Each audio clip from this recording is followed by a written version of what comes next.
Hey guys, welcome to the weekend with Jane. Добро пожаловать. Привет, ребят. Выходные со мной. Подумала, что запишу любопытное видео, потому что прям хотелось мне с вами этим поделиться.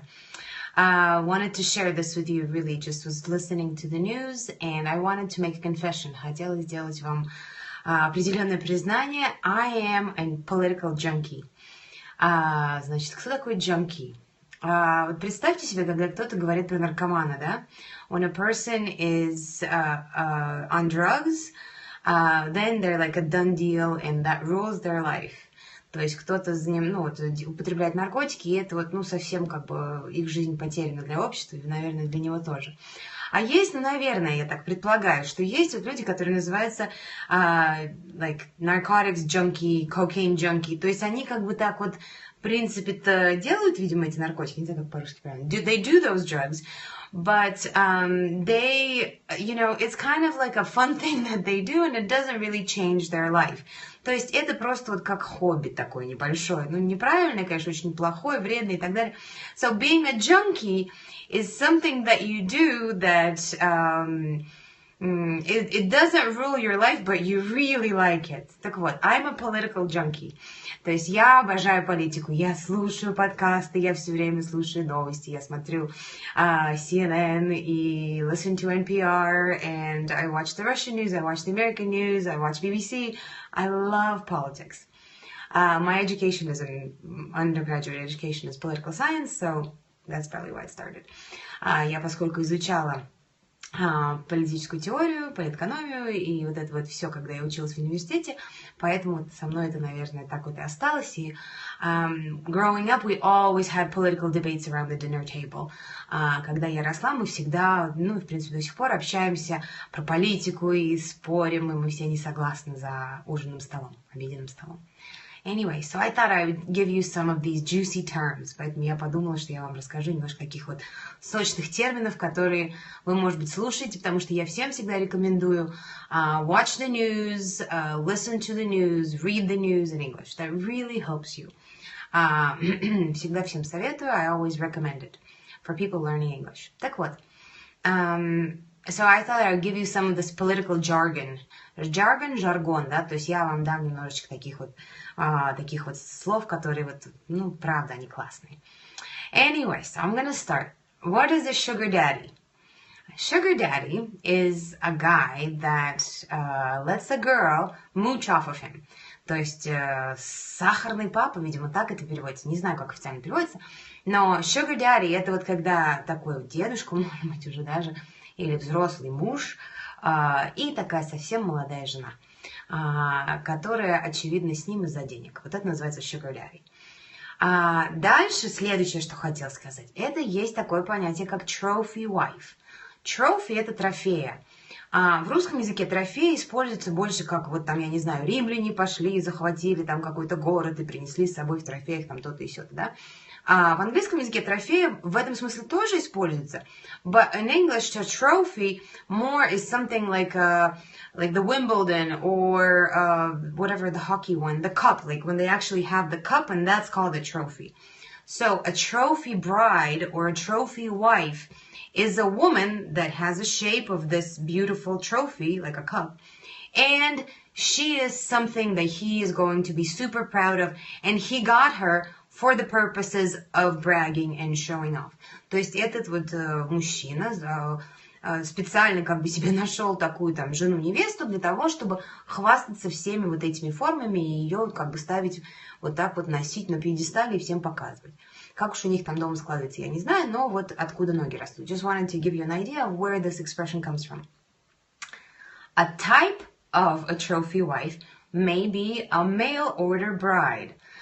Who's a mail order bride? Do you guys remember a few years, well, probably 10, 20 years ago, a lot of Russian and Ukrainian women would think that it would be so great to live in America, to marry an American guy, and have a wonderful life in the country, in a beautiful house in America, and ride into the sunset. Помните, лет, там, я не знаю, 15-20 назад многие русские и украинские там девушки думали, что вот если они выйдут замуж за американца, то у них будет прекрасный дом, прекрасная семья, не то, что вот эти вот русские мужики, которые там пьют и вообще ужасные, а вот у нее все будет прекрасно, и она вот с этим принцем на белом коне, ride into the sunset, это, знаете, как в мультике, когда вот они в конце уходят, в смысле, на лошади уезжают, и там солнце садится, ну, как бы все вот у нее будет прекрасно, вот это вот. So, a mail order bride, back before we had the internet, everybody would order things in the mail. То есть до того, как у нас был вот интернет, форма заказа, да, все могли заказывать что-то там на бумажке, писать «хочу», там, платье 5, красное, размер такого-то, да, и ты посылаешь, потом через какое-то время тебе присылают обратно. So, before we had internet ordering, we had mail order ordering, and that was when you sent on a piece of paper, I want this in this dress, I want this in this size in this dress, you send it in, they send it back to you with that product. So that's where mail order bride comes from. То есть это как бы вот ты заказал, хочу блондинку, хочу длинноногую, хочу, чтобы она была не старше там 30 или там, 25 лет, с высшим образованием, умела готовить там и так далее. So like a guy would write, I would want a wife who is a blonde with university education, that can cook, that is this tall, that is got long legs, so this whole list of things that he would write, and he would get this beautiful woman. So that's a mail order bride. Why am I talking about this? Having to do with politics? Can you guess? Maybe? Anyway, hint, I love American politics. Я люблю американскую политику, ну я вообще мировую люблю, но американскую в частности. Anyway, so foreigner wives that are really beautiful, that marry older men, perhaps for money. No, I'll let you guys make the connections. Вот. Дальше последнее, ну или там предпоследнее, что хочу рассказать, это когда про политику вы, может быть, слушаете, вам будут говорить, что let's say so-and-so, like President Macron, for example, and his surrogates. То есть его суррогаты. Что это имеется в виду? Имеется в виду, что, допустим, вот сам президент не будет же ходить по всем ток-шоу, там, и на CNN, и на NBC, там, я не знаю, там, какие-то всякие разные. Он будет посылать туда своих приближенных, которые знают вот линию партии, скажем так, да?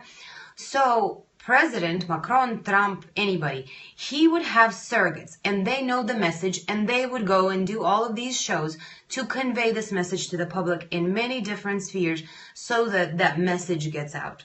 That was probably before Trump would tweet all the time, but that was important. So surrogates in a political context are all the people that represent the main politician. Понятно, да? То есть суррогаты, вот. Суррогаты — это в политике те люди, которые представляют интересы какого-то одного политика, и они рассказывают об этом политике, об этой вот линии партии, ну, вот в разных ток-шоу, как я сказала. Я уже забыла, на каком языке сказала. Дальше. Хотела еще сказать, что очень клевое выражение. I really like this expression. Have you ever heard of people drinking KoolAid? Do you know what KoolAid is? Okay, drinking KoolAid actually means being completely disillusional. То есть, когда вот у вас вот просто вот совсем мозги смыты, и вы думаете только вот какими-то терминами, которые, может быть, даже вам в ущерб, да? Something that you're thinking that you are so gung-ho about, but in fact, it may be actually not doing you any good. То есть, откуда идет к нам это выражение? KoolAid, spelled with a K, K-O-O-L, aid, A-I-D, I think with an E at the end, I don't remember. But anyway, KoolAid is a little drink. Do you remember, well, like, I think they were popular, I don't know if they still are, but they would have these little packets of powder, and it would be like all this crazy colors, like orange and yellow and red, whatever, with sugar. And you put it in water, and it makes like a kind of a gross soft drink. То есть, помните, вот некоторое время назад, не знаю, сейчас популярно или нет, но в таких вот пакетиках продавались там такая вот какая-то, как сказать, не powder, пудра, смесь, которую мешаешь с водой, и она производит какой-то такой вот непонятный напиток, ну, чем-то, наверное, напоминающий там Кока-Колу или вот это все, но оно без сильных пузыриков, но оно вот такое вот, ну, не вода, скажем так. И оно дешевое, оно стоит копейки. It's very, very cheap and it's really, really gross. So it's associated with going to a party where the main drink is Kool-Aid and you're gonna drink it because you're friends with the owners. То есть, как бы вот ты пришел на вечеринку, единственное, что там есть пить, это вот этот вот Kool-Aid. And you're drinking the Kool-Aid, and I guess that the tradition is that sometimes they would spike the Kool-Aid. То есть, видимо, традиция заключается еще в том, что вот в эту вот лохань с непонятным вот этим напитком клали какой-то алкоголь. Поэтому, когда человек drinking the Kool-Aid actually probably refers to them being under the influence of alcohol and believing whatever is being said around him. Понятно, да? То есть, если ты пьешь этот Kool-Aid, значит, ты уже как бы сам не свой, и ты пьешь вот это, и думаешь, ну да, что говорит человек, наверное, правильно. So anyway, so here's a little bit of politics for you. If this is interesting, please give me a shout out. Let me know. I love politics and I can talk politics all day. But I'm going to do, like I said, different rubrics, and we're going to talk about different things from different spheres of life, because the idea is you need to be able to carry a conversation on any subject. То есть идея заключается в том, что нужно уметь разговаривать на любую тему, и политика является одной из них. Конечно же, вне контекста работы. Мы об этом говорили выше, поэтому имейте это в виду, но как бы для себя, для общего словарного запаса, для того, чтобы понимать то, что происходит в новостях. Anyway, hopefully this is helpful. Everybody have a nice weekend and don't drink of the Kool-Aid.